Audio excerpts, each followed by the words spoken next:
And what is the biggest challenge that you are confronting in actually selecting students? So in your career as an admission officer, because you worked with St. George's before, and now you work with Crofton House. One is boys' school and one is girls' school. They're all very top independent school in Vancouver. So what is the biggest challenge right now? Yeah, that's a very good question. I guess the biggest challenge is not having more room. Right. And so you're disappointing a number of families that you know that given the chance to come to a St. George's or a Crofton House school, that they would do well and add to the program.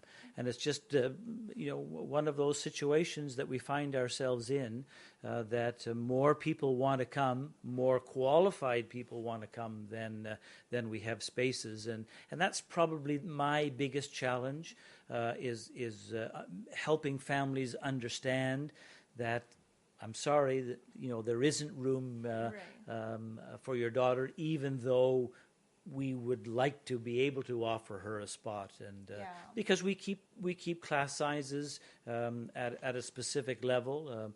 You get the idea that sometimes people say, well, just add one more. Right.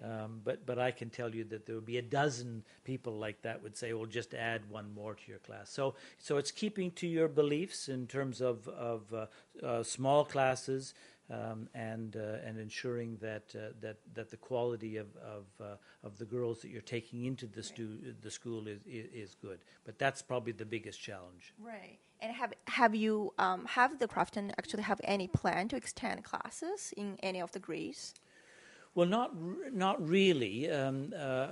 We have added in the last couple of years another class in grade 6. And so grade 6 has now become an intake year for us. But in September of 2014, we're going to reduce the number of new students that we're going to take in grade 8, making up for that additional 20 students that will come through the junior school. So our overall school size, in fact, is not changing, but we're opening opportunities to come at the grade 6 level. Right. As we all know, the admission cycle of 2013 just ended, right? And do you have any recommendations for the parents who are applying for the next admission cycle, and any comments about this cycle? Because I heard they're so popular this year. Do you encounter extremely high volume of applicants this year? Again, I think we are finished the admission cycle, but I think for families, the best advice is start early. Don't wait till the deadline to begin the process. Visit the schools. And if you have a couple of schools in mind, set up an appointment. Call the school. Set up an appointment to visit the school. Have a sort of a set of criteria that you as a family, or you and your daughter or son are looking for. And when you find a school that best matches that, then by all means make an application. But you know what? I think it's multifolded in this way. I think application, it takes time to do a good application and a thorough application. So don't do it the night before it's due. Do it well in advance. We have a test that we give the students.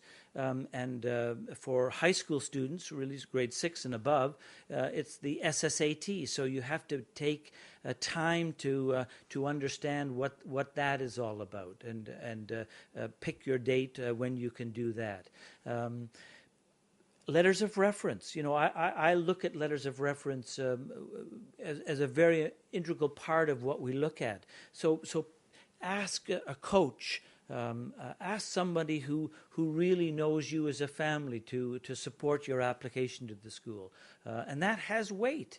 And I think those sorts of things are very important. The other thing that I would say is don't put all your eggs in one basket. Don't just say that you're only going to apply to one school.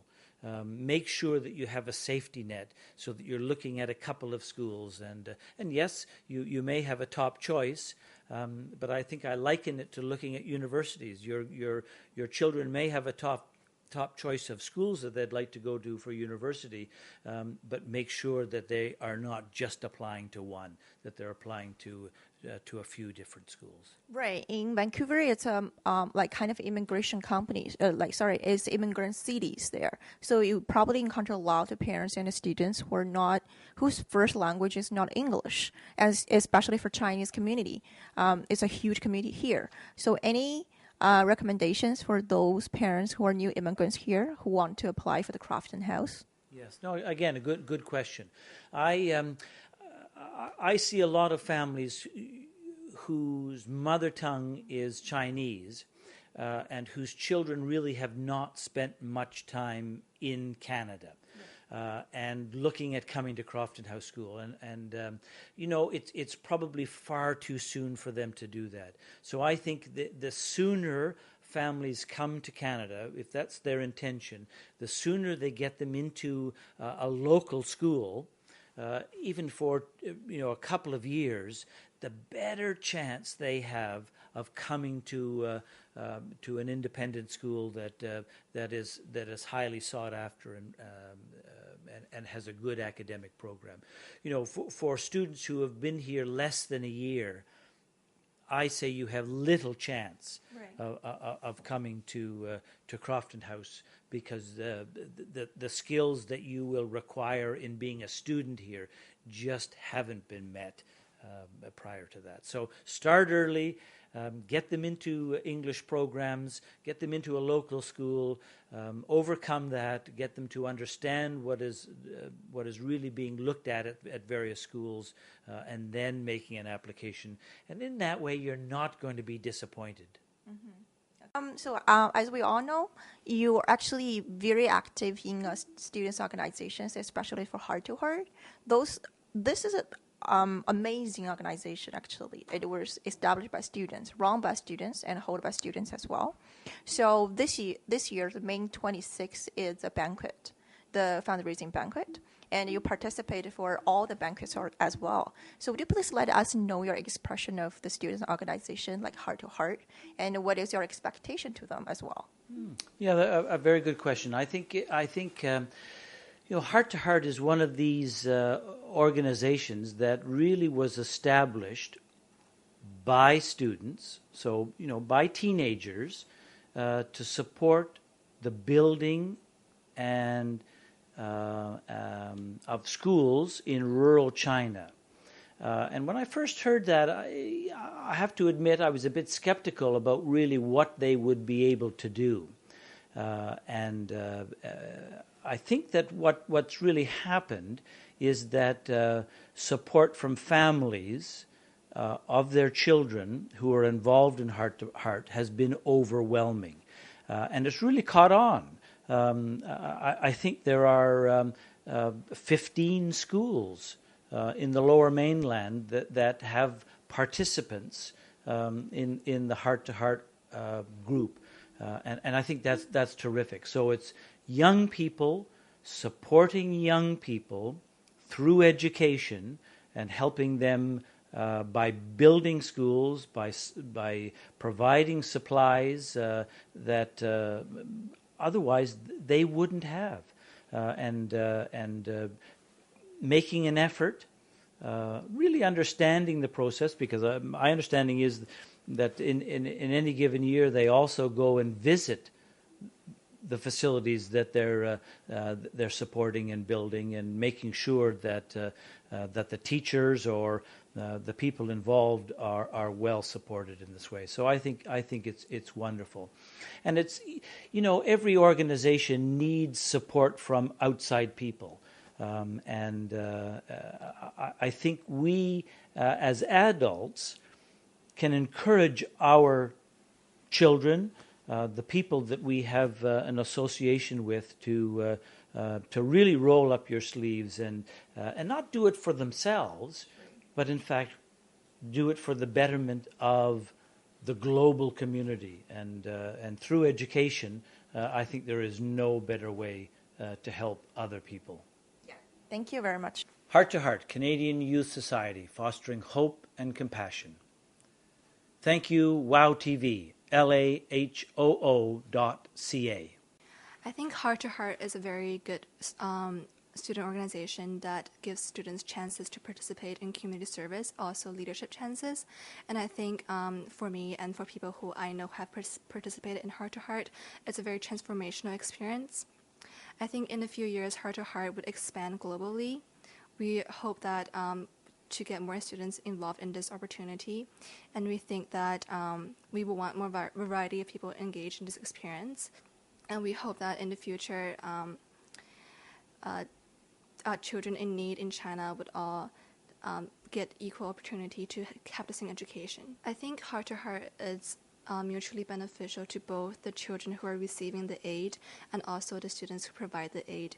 I think in the long run, underprivileged children who are in need of the hardware as well as the school as well as the education that we provide them would come to support us in the future. That's what we hope would happen.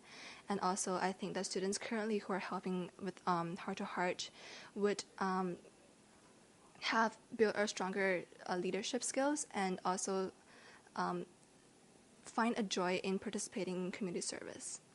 And in the future, I hope that more people can participate in this activity, and we hope that it will expand into a global network. Heart2Heart provides an invaluable opportunity to both the students involved and also the children in China who are receiving the aid. In the future, we hope that it can expand to other parts of the world, perhaps other parts of China as well as Africa. And we hope that in the future, it can become a charity that is much more global. Heart2Heart Canadian Youth Society, fostering hope and compassion. Thank you, WOW TV and lahu.ca.